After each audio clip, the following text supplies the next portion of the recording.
Қайырлы күн достар. Бүгін бізде тақырып ақша адамды қалай өзгертеді деген тақырыпта әңгіме айтатын боламыз. Ақша адамды қалай өзгертеді?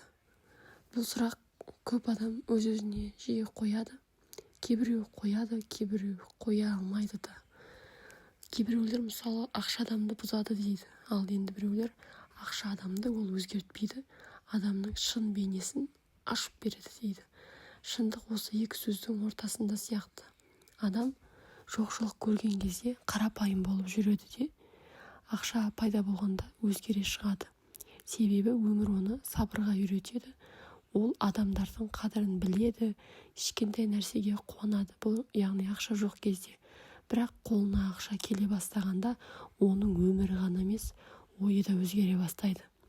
Оны сіздер қазір көріп жүрген шығарсыздар кей адамдардың ішінде. Кей адамдар байыған сайын мейірімді бола түседі. Олар ата-анасына көмектеседі, балаларын жақсы тәрбиелейді, мұқтаж жандарға қол ұшын береді. Өйткені олардың жүрегі бай еді, ақша тек соны күшейтті. Ал кейбір адамдар ақша тапқан соң өзгеріп кетеді. Бұрын бірге жүрген достарын менсінбей қалады, ата-анасына уақыт таппайды, өзінің киіміне, көлігіне, байлығына қарап, өзін өзгеден жоғары сезіне бастайды. Бір кезде қарапайым болған адам енді тәкаппарлыққа жол береді. Неге олай болады? Себебі ол ақша күш. Адамның бойында бір күш тудырады. Ал күш адамды сынайды. Кедей кезде бәрі жақсы адам болып көрінуі мүмкін.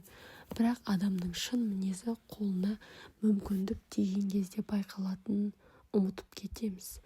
Ақша адамның өмірін жеңілдетуі мүмкін, бірақ жүрегін тыныштандыра алмайды.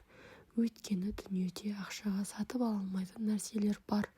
Мысалы, ананың ақ батасы, баланың шынайы күлкісі, адал достық, таза махаббат, бұлардың бағасы жоқ, шексіз. Кейде үлкен үйі бар адам бақытсыз болады.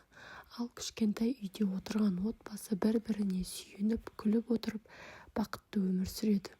Демек, байлық тек ақша табумен өлшенбейді. Өмірде ақша табу жаман емес.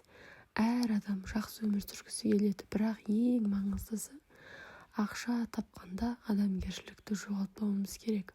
Себебі байлық уақытша, ал мінез мәңгі есте қалады.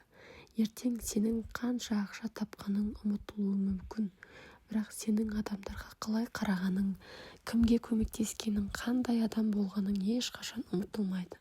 Сондықтан ақшаға ие бол, бірақ ақша саған ие болып кетпесін. Соны ұмытпайық ағайын. Бүгінгі әңгімем тәмамдалды. Сау болыңыздар. Әңгімем сіздерге ұнаса, лайк басып, комментарий жазып, тіркеліп кетіңіздер. Тыңдағандарыңызға рахмет.